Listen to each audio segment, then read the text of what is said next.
quero conversar com você sobre relacionamentos transformados, como evidência e prova de que, de fato, você é um cristão verdadeiro. Não importa o quanto de teologia você conhece, de doutrina você tem como acervo, ou que bandeira teológica, doutrinária ou denominacional você defende, a evidência de que você, de fato, é uma pessoa convertida é se você tem relacionamentos transformados. O apóstolo Paulo, ao escrever a sua carta magna, o que foi considerado o Manifesto Cristão, ou o Evangelho segundo Paulo, a sua carta aos Romanos, depois de dedicar 11 capítulos para tratar da doutrina, agora, a partir do capítulo 12, ele vai mostrar que a evidência da doutrina verdadeira, produzindo vida nova no coração das pessoas, é se elas têm um relacionamento transformado. Primeiramente com Deus, depois com você mesmo, em terceiro lugar com seus irmãos, e em quarto lugar com seus inimigos. Neste momento eu não vou me dedicar a tratar da relação transformada que você precisa ter com Deus, Romanos 12, 1 e 2. Nem vou tratar da relação que você precisa ter com você mesmo, Romanos 12, 3 a 8. Eu quero aqui expor qual é a evidência de que você é um cristão de verdade através de relacionamentos transformados com seus irmãos e com seus inimigos. E para clarear este assunto, vou adotar um método que foi adotado no período da Reforma, que é o Lectio Continua. Vou ler os textos e trabalhar os textos com você, versículo por versículo, a partir do 12, Romanos 12, versículo 9. Paulo começa assim: o amor seja sem hipocrisia. Detestai o mal, apegando-vos ao bem. O que ele está dizendo é que é possível existir um amor hipócrita. E o que é um amor hipócrita? É um amor de discurso, de palavra. É um amor que tem verborragia, tem eloquência, se propala a todo canto e por todo lado, que se ama. Mas, na prática, esse amor não existe. É só discurso, só palavras ao vento. Portanto, esse amor não é verdadeiro, ele é hipócrita. Amor hipócrita é aquele que trata bem o outro na frente, mas nos bastidores se costura o seu mal. É aquele que contradiz o que fala por aquilo que ele faz. Então, o apóstolo diz que você deve detestar o mal, porque essa é uma atitude má. Falar uma coisa e viver outra. Fazer elogios na frente, fazer críticas ácidas nos bastidores. Isso é agir de forma maligna. Ao contrário, então, devemos nos apegar ao bem, que é ter um amor sem hipocrisia. Versículo 10, Paulo diz assim: amai-vos cordialmente uns aos outros, com amor fraternal, preferindo-vos em honra uns aos outros. Chama a sua atenção para o fato de que este amor cordial, este amor fraternal, é você amar o seu irmão como você ama um irmão de sangue. Nós temos famílias nucleares. Às vezes, um irmão de sangue pode até não ter tanta afinidade com o outro, mas, numa hora decisiva, ele vai lutar pelo seu irmão. Ele vai se colocar do lado do seu irmão. Ele vai correr riscos pelo seu irmão. Ele vai dar sua própria vida pelo seu irmão. E Paulo diz que nós devemos amar cordialmente todo o coração, com amor fraternal, ou seja, amar o seu próximo, o seu irmão, a sua comunidade, o irmão na fé, como você ama o seu irmão de sangue. E de que maneira você ama assim? Preferindo-vos em honra uns aos outros. E note você que o cristianismo apresenta um amor outro-centralizado e não um amor egocentralizado. Quando você coloca o seu eu na frente do outro, você fez uma caricatura do cristianismo. Porque Cristo, amando-nos, entregou-se por nós. Amando a igreja, morreu por ela. E assim como Cristo nos amou e deu a sua vida, João, no capítulo 3, verso 16 da sua primeira carta, diz que nisso consiste o amor, que Cristo deu a sua vida por nós e nós devemos dar a nossa vida pelo nosso irmão. Então, esta é a marca deste amor. Ele prefere em honra o outro. Em vez de desonrar o outro, ele coloca o outro na frente do seu eu. No verso 11, ele diz assim: no zelo não sejais remissos, sede fervorosos de espírito, servindo ao Senhor. Ou seja, você precisa ser uma pessoa zelosa. Você não pode ser uma pessoa lerda, descuidada, relapsa o seu zelo pelas coisas de Deus, zelo pelo seu nome, zelo pela sua família, zelo pelos valores morais, zelo pelos elementos fundamentais da fé cristã. Ele diz mais: sede fervorosos de espírito. Deus não quer um crente apático, insosso, insípido, sem sabor, mas ainda servindo ao Senhor. O propósito da nossa vida é servir a Deus. Não servimos a nós mesmos, servimos a Deus. Não servimos a interesses humanos, egoístas, servimos a Deus. Não servimos a uma bandeira ideológica, filosófica. Não, nós servimos a Deus. Nós estamos a serviço de Deus. É isso que é a prova de uma vida verdadeiramente transformada. No verso 12 ele diz assim: regozijai-vos na esperança, sede pacientes na tribulação, na oração perseverantes. Então ele trata de três coisas aqui. Primeiro ele trata a esperança, depois ele fala de tribulação, depois ele fala de oração. Então, você ao esperar, não pode esperar desesperado, não pode esperar com incredulidade, não pode esperar com dúvida. Paulo diz: regozijai-vos na esperança. Nós aguardamos novos céus e nova terra, nós aguardamos a segunda vinda de Jesus, nós aguardamos um tempo em que dos nossos olhos será enxugado toda lágrima, nós aguardamos a manifestação do Senhor Jesus para julgar este mundo e para levar os seus à bem-aventurança eterna. E essa espera e esta esperança tem que ser uma esperança alegre. Mas, neste mundo, nós enfrentamos tribulação. É um peso que esmaga você. Aí você precisa ter paciência para não se desesperar, para não perder o controle emocional, para não se irritar por demais, por não reagir com intemperança e violência. Pacientes na tribulação. Mas você lida com a tribulação com oração. Você precisa perseverar.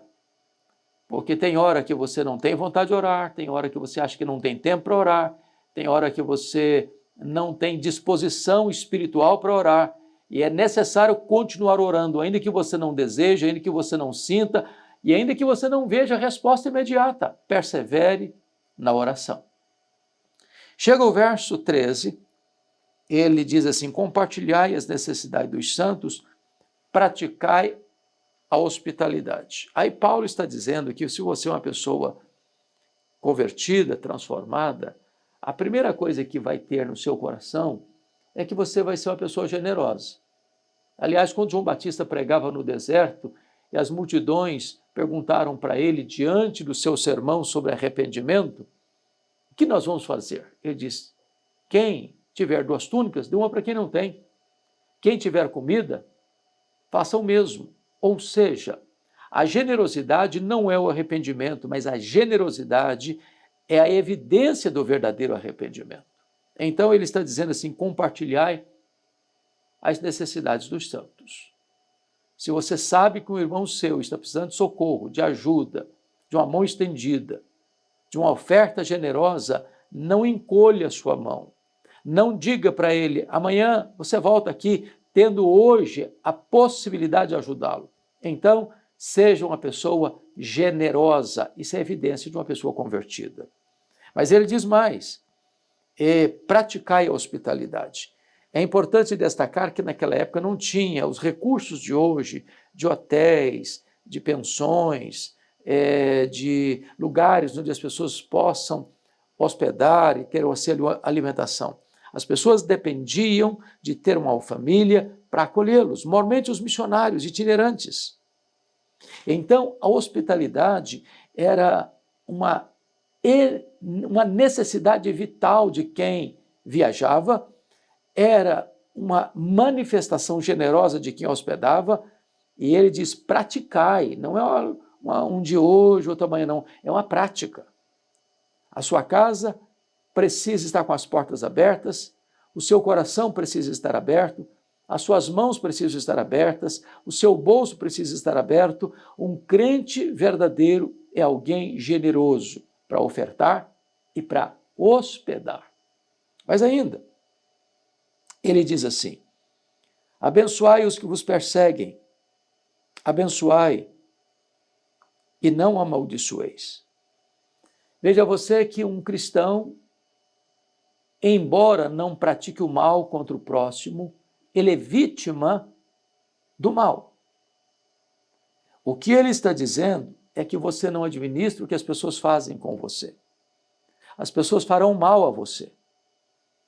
Elas farão mal a você.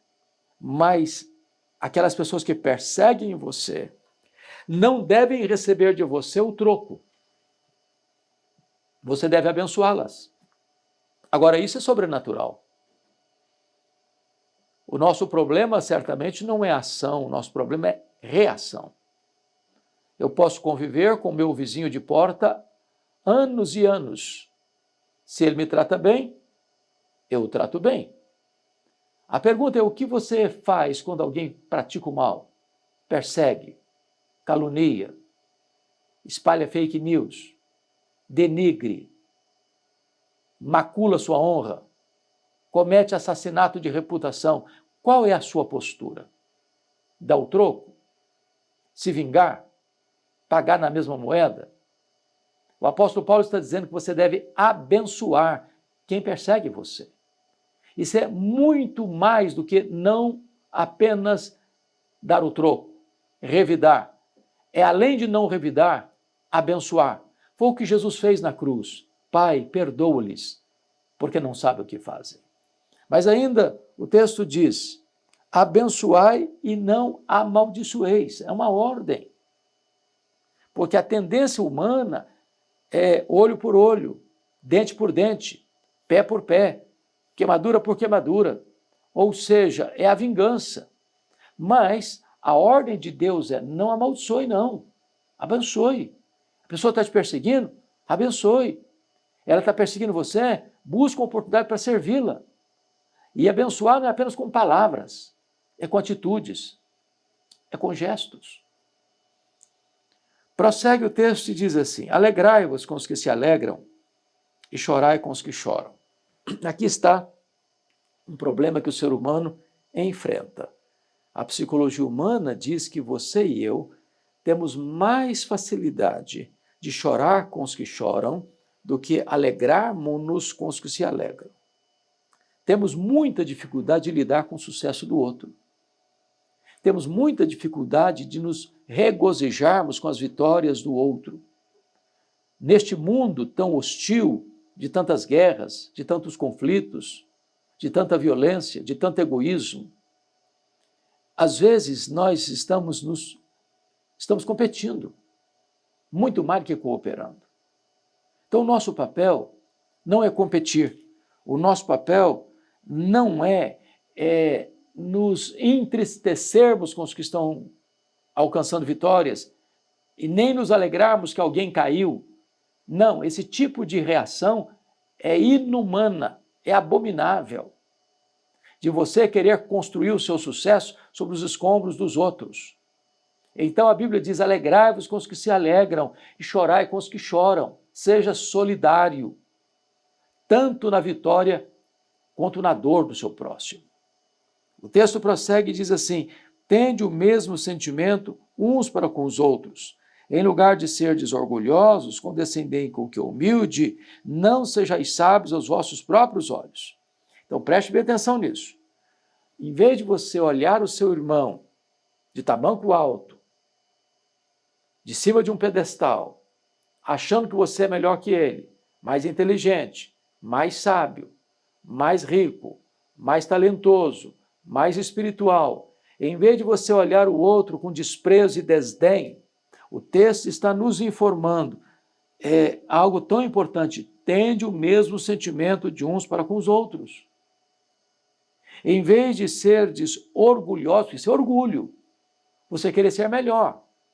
Ele diz, em vez de você fazer isso dessa maneira, condescender com o que é humilde. Não seja sábio aos seus próprios olhos. Toda pessoa que se autoelogia, que bate palmas para ela mesma, que tece cada vez mais encômios e elogios a si mesma, ela está demonstrando uma coisa: imaturidade. Imaturidade. Imaturidade. Você conhece o ditado popular que lata vazia que faz barulho? Pois é, uma pessoa que não precisa dizer que é. Você não precisa bater palmas para você mesmo. Não sejam os teus próprios lábios que te louvem, diz a Bíblia. Então, cuidado com orgulho. Não seja sábio aos seus próprios olhos. O sábio é aquele que sabe que quase nada sabe. Quanto mais você sabe, mais humilde você se torna. Mas ainda, o texto prossegue e diz assim, versículo 17, não torneis a ninguém mal por mal, esforçai-vos por fazer o bem perante todos os homens. Não tornar mal com o mal é uma ordem. É uma ordem de Deus. É claro que a reação natural é dar o troco. Mas eu estou falando da evidência da conversão. Só uma pessoa convertida, de fato, consegue agir dessa maneira. Não tornar o mal com o mal. Não pagar na mesma moeda. Não se vingar. Não dar o troco. Agora, olha o que ele diz. Esforçai-vos por fazer o bem. Fazer o bem tem hora que você tem que se esforçar. Porque você não tem vontade. A pessoa não reconhece.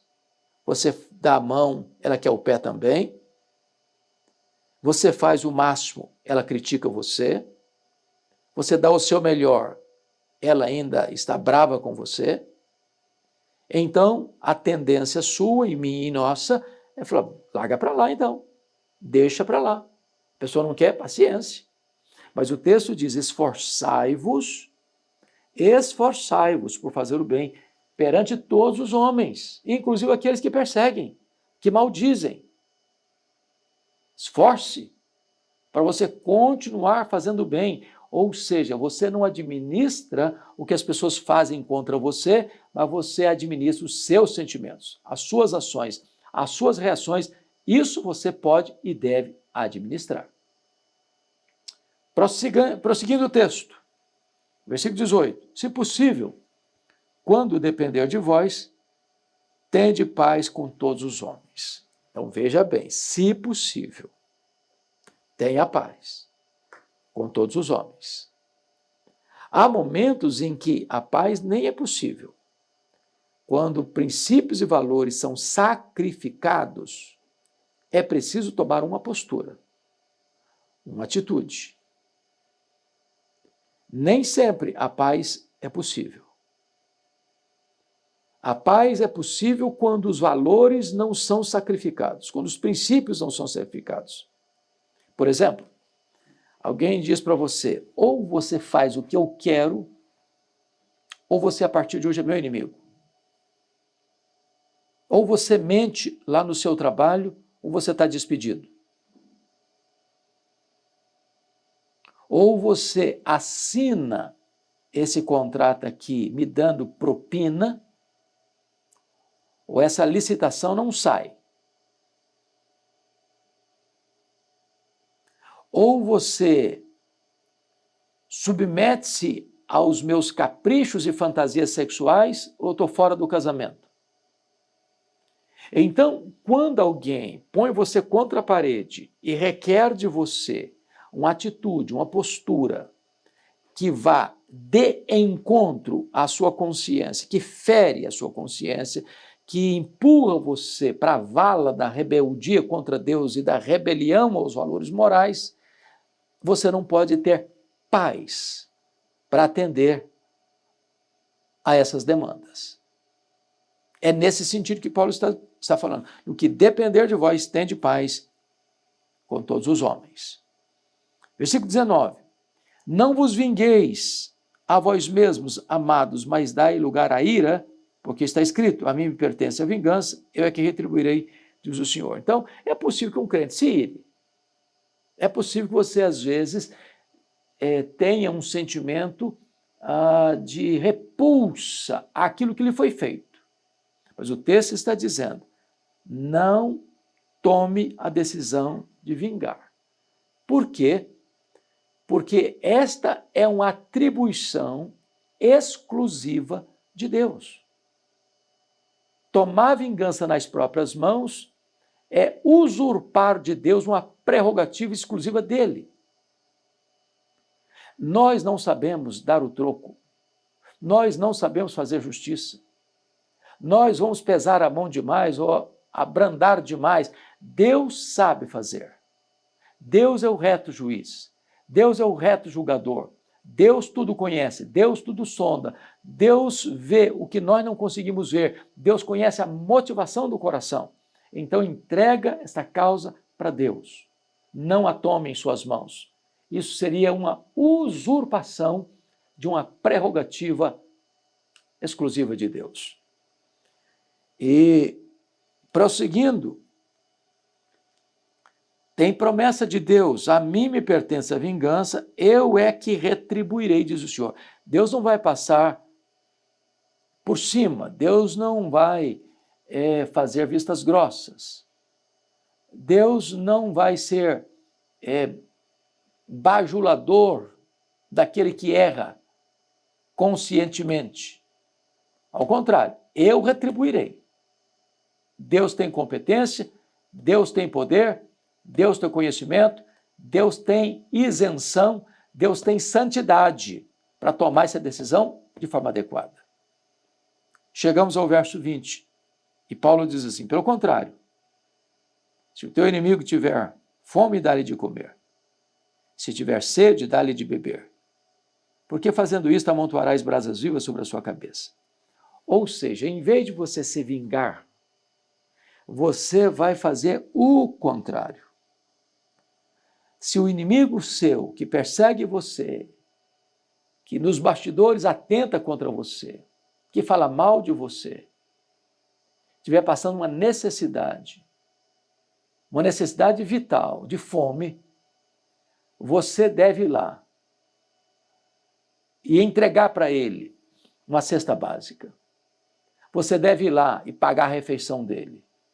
Você deve ir lá e estender a mão e socorrê-lo. Se o teu inimigo tiver fome, dá-lhe de comer. Se tiver sede, dá-lhe de beber. Por quê?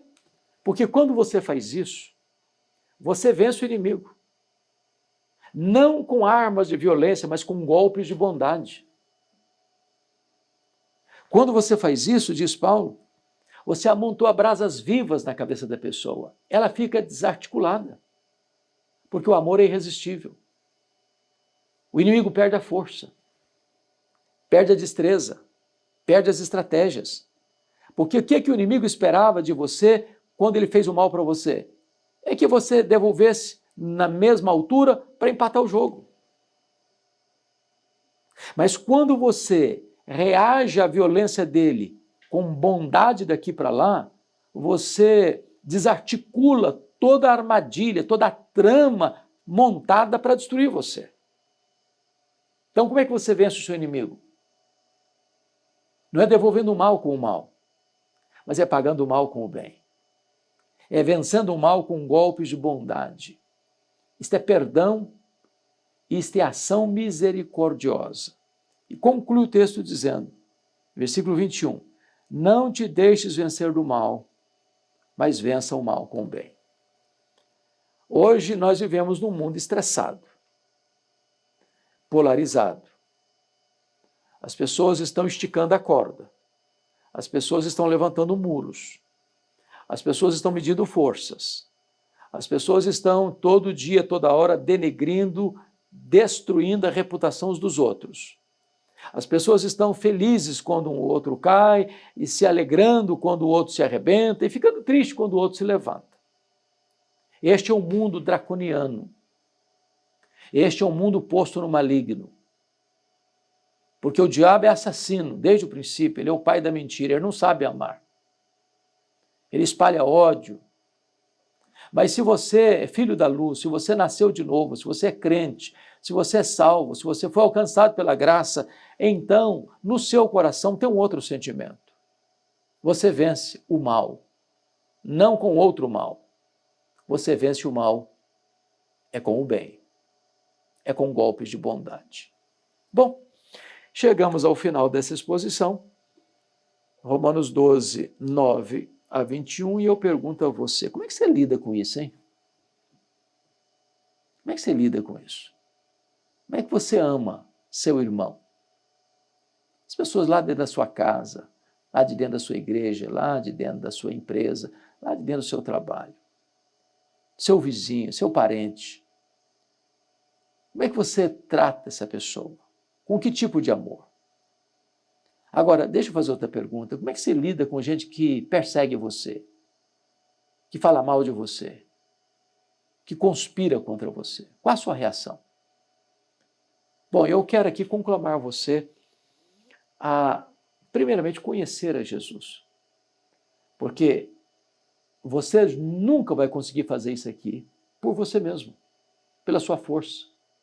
Porque você foi bem formado, porque você é uma pessoa bem educada, refinada no trato, porque você teve um bom berço, porque você é muito educado, porque você tem um temperamento ameno. Não, não vai conseguir. Essas reações aqui são transcendentais. Somente o Espírito de Deus pode capacitar você a fazer isso. E quando você é convertido a Cristo, o Espírito Santo passa a morar em você, a dirigir sua mente, a sua emoção, a sua língua, as suas ações e as suas reações. Relacionamentos transformados evidenciam uma vida transformada. Se esta mensagem abençoou o seu coração e se você acha que ela é oportuna para outras pessoas, nos ajude aí se inscrevendo no nosso canal e compartilhando esta mensagem com outras pessoas. Deus abençoe muito a sua vida. Um grande abraço a todos vocês.